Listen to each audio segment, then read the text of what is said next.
Ai de vós, fariseus, que apreciais o primeiro lugar nas sinagogas e as saudações nas praças públicas. Ai de vós, porque sois como esses túmulos disfarçados, sobre os quais se pode transitar sem o beber.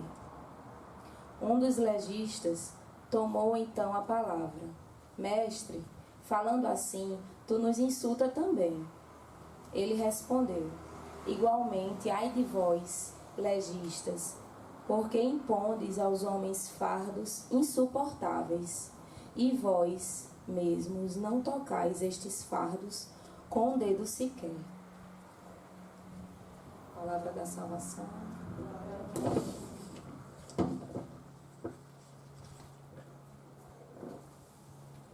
Então, como eu falei para vocês, né, para a gente entender um pouquinho o evangelho de hoje, a gente vai olhar nos versículos do 37 ao 41, que foi do evangelho de ontem. Vocês estão me ouvindo aí atrás? E aí, Jesus, né, ele está diante de um fariseu que o convida para jantar na sua casa. Aqui na Jerusalém diz jantar, mas eu vi que na Ave Maria tem almoçar, então fica aí, né? Almoçar ou jantar. E em sua casa. E ali ele pôs a mesa, né? O fariseu preparou tudo bem, de forma bem organizada, com todos os ritos que eles tinham, enfim. Preparou a mesa e ele se admirou com o fato de Jesus não ir lavar as mãos para sentar-se à mesa e comer junto com eles, com ele. E aí, os fariseus, né, eu fui ler um pouquinho e eu vi que eles eram bem apegados, assim, a certos ritos religiosos, algumas práticas, né, na verdade. Práticas essas que algumas bíblias dizem assim, práticas exteriores, né, tinham que estar tudo bem postos.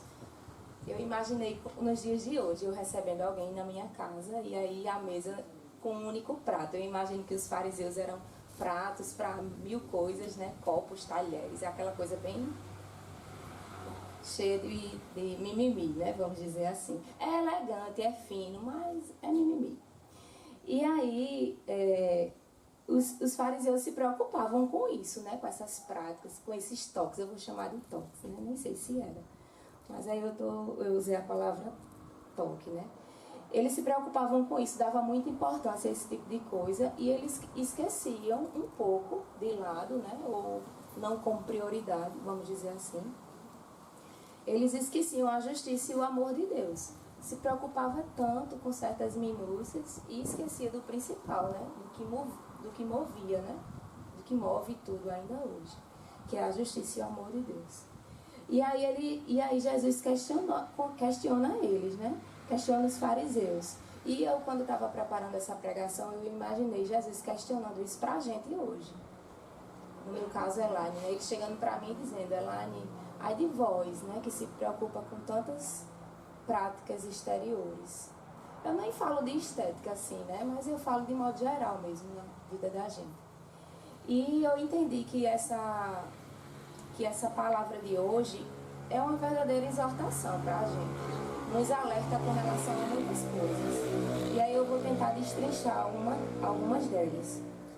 E aí, gente, quando ele diz, né, vós, fariseus, limpais o que está fora do vaso e do prato, e por dentro está cheio de rapina e perversidade.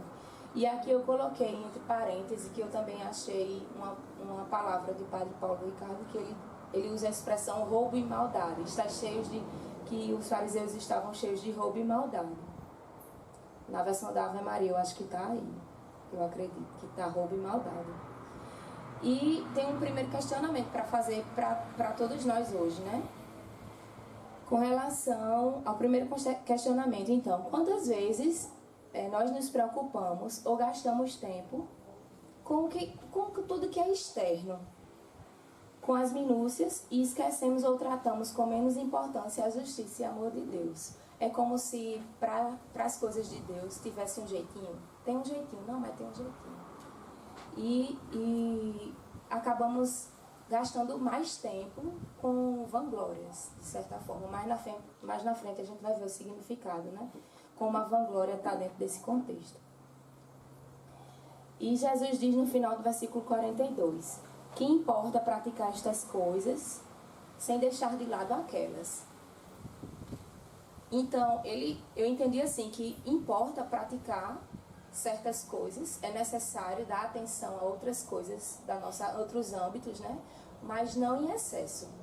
Importa praticar, importa trabalhar, importa dar atenção aos amigos, mas sem deixar de lado a essência, né? Sem nos alimentar daquilo que é essencial. E ele ainda nos dá uma dica de como fazer, né? Para não deixar de lado estas coisas, no caso, ou seja, o seu amor, para não deixar em segundo plano. Então, eu acho que é no finalzinho, ou não sei se é no versículo 41 ou é no 40, que ele diz: dai o que tendes em esmola e tudo ficará puro para vós. Eu achei bem forte essa passagem, este trecho. Dai o que tendes em esmola e tudo ficará puro para vós. E essa esmola, se a gente for tentar interpretar, que esmola é essa? Dai o quê? Então, dai o nosso serviço. A gente pode destrinchar, né? O significado de esmola. Dai o teu serviço, dai os teus dons, dai a tua escuta. Às vezes teu irmão está precisando de uma escuta. Dá um abraço, dá um bom dia àquela pessoa mal-humorada. Então, dai o que tendes em esmola e tudo ficará puro para vós. E aí no versículo 43, Jesus nos alerta quanto aos desejos de ocupar lugares de destaque e os desejos de reconhecimento também. E quando esse desejo toma conta da gente, ou essa vaidade, a gente pode interpretar assim também, a gente acaba esquecendo de amá-lo, porque a gente acaba aqui não tratando ele com prioridade. E aí a gente se volta para nós.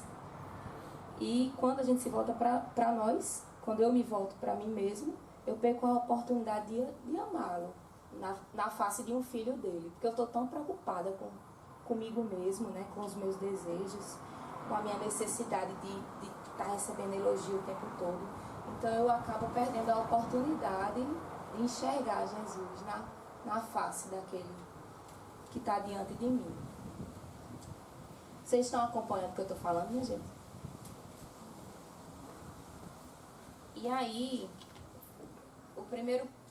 o primeiro questionamento foi esse, né? Eu levei em consideração a passagem que ele tinha dito no Evangelho de ontem.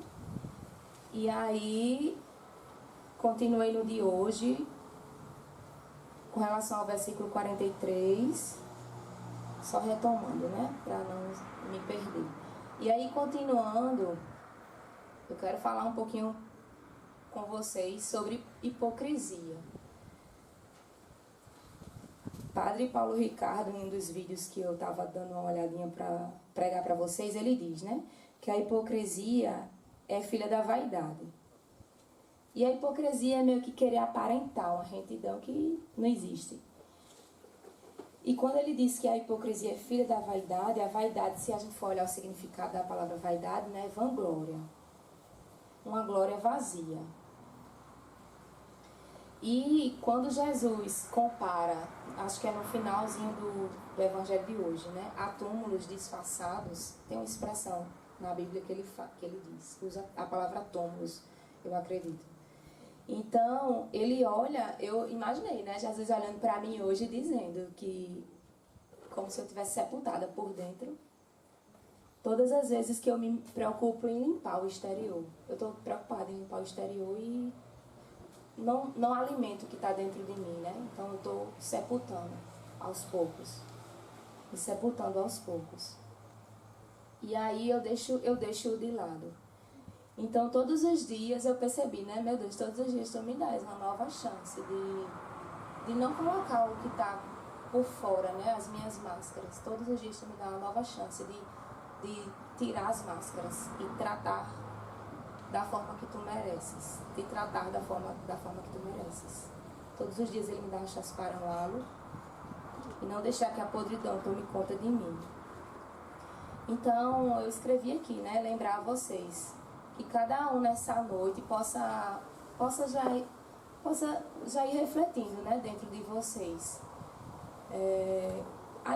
sobre as vaidades que cada um aqui tem de modo particular e que às vezes o trata com prioridade.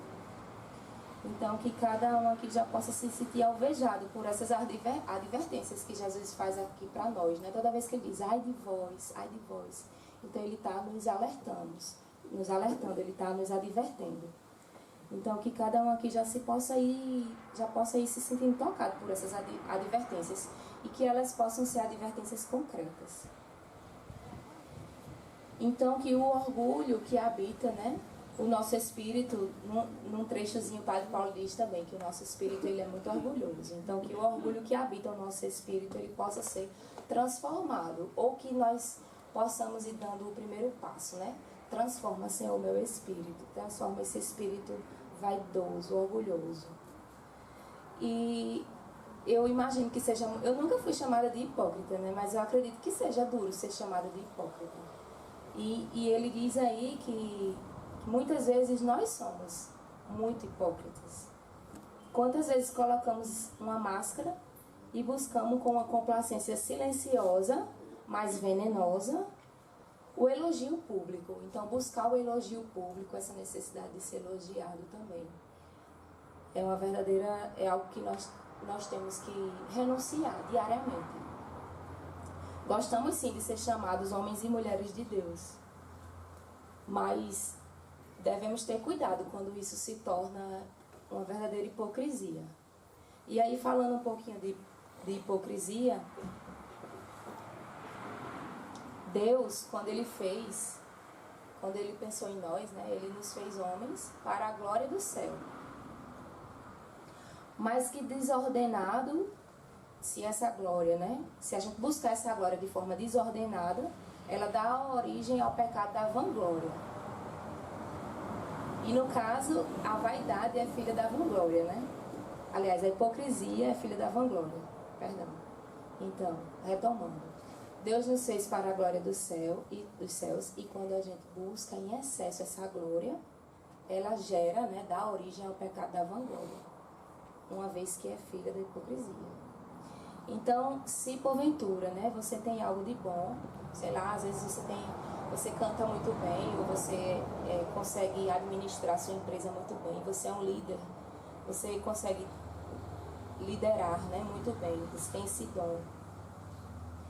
Então, que você possa retribuir, de certo assim, essa graça que foi te dada, né?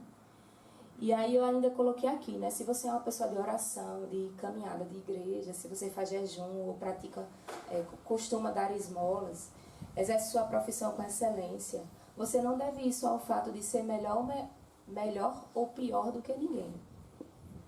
E sim a misericórdia de Deus. Você devolve o que Deus te deu. Por exemplo, né? Se você começa a dar a você altos elogios, né? Você começa a dizer, percebe, né? Você tem muitas habilidades. E quando você não associa isso, né, ao fato de ser dócil à ação da graça de Deus, quando você não pratica essa ação pela graça que é te dada por Deus, você acaba se distanciando daquilo, você acaba só fazendo e não sendo.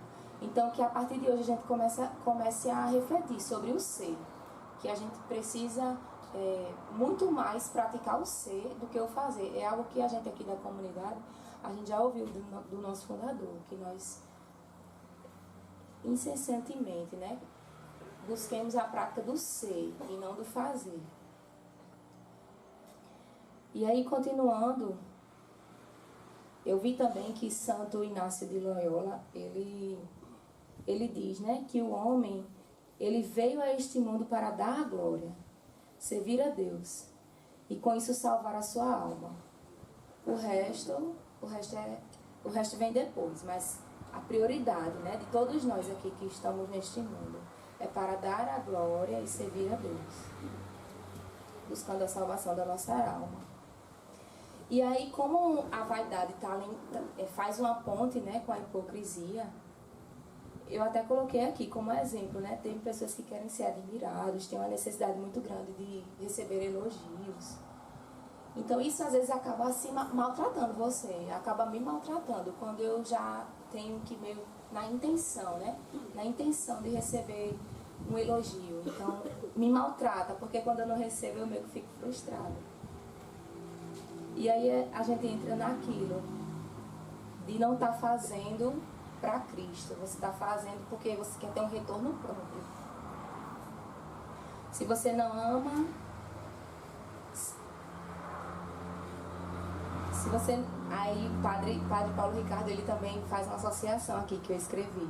Ele diz, né, que as pessoas que não se ama, né, por aquilo que é, ela acaba fazendo algo para poder ser amada e suprir, né, aquele vazio que existe dentro dela. Ela acaba fazendo, porque fazendo ela tem um retorno das pessoas e aí supre o amor, a falta do amor, né, que ela não retribui para Deus. E aí, continuando, e sem muitas delongas, né? Eu anotei aqui um segundo questionamento que faz um link com o finalzinho do Evangelho de hoje. Quantas vezes colocamos os nossos fardos também nas mãos de outras pessoas? Eu acho que é o finalzinho do versículo 46. E às vezes a gente faz isso porque até parece que não cabe a nós a responsabilidade também de tais coisas. Parece que sempre queremos aliviar para o nosso lado, quando ele diz, né? Ai de vós que... Deixa eu ver como é que está aqui para falar direitinho para vocês.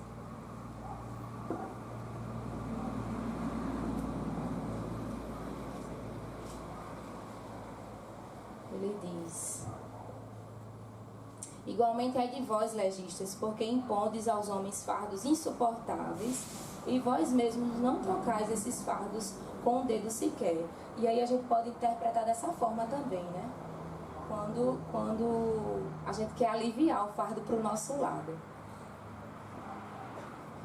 Então que nesta noite também nós possamos refletir, né, sobre essas nossas condutas, sobre nossas escolhas. Que possamos também olhar para Cristo, reconhecendo nossas misérias e clamando a Ele, né, as curas que nós precisamos, as nossas curas interiores, aquelas que nos escravizam, que não nos eleva para Ele.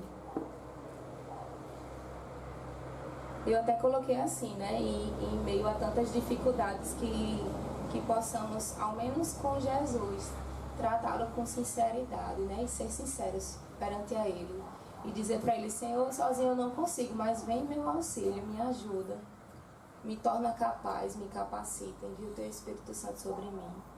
Porque muitas vezes a gente se depara com realidades que se a gente não tiver o Cristo diante de nós, a gente acaba caindo, né?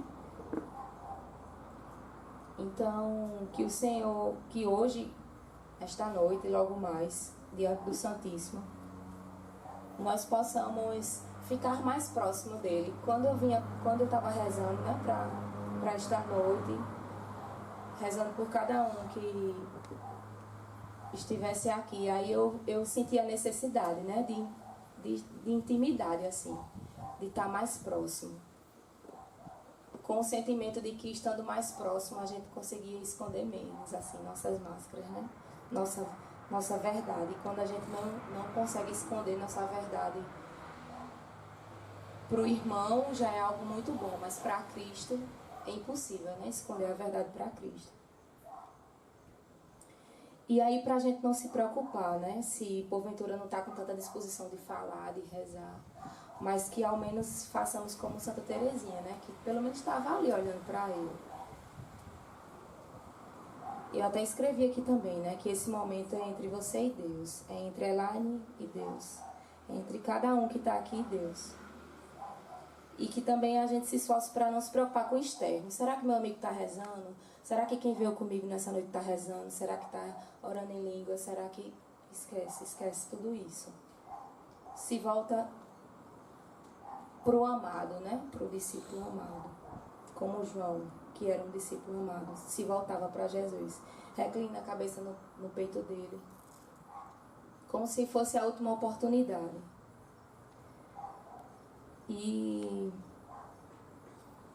outra coisa, que é bom sempre lembrar, né? É bom sempre lembrar a gente que Jesus sabe todos os desejos do nosso coração. Embora às vezes nem nós saibamos, Ele muito antes já sabe das nossas reais necessidades, daquilo que é de fato essencial para nós. Então, abre teu coração nesta noite.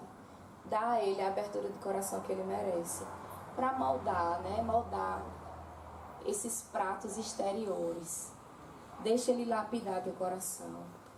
Deixa Ele te amar nesta noite. Deixa Ele amar o teu ser. Eu falei aqui, né? Praticar o ser e não o fazer.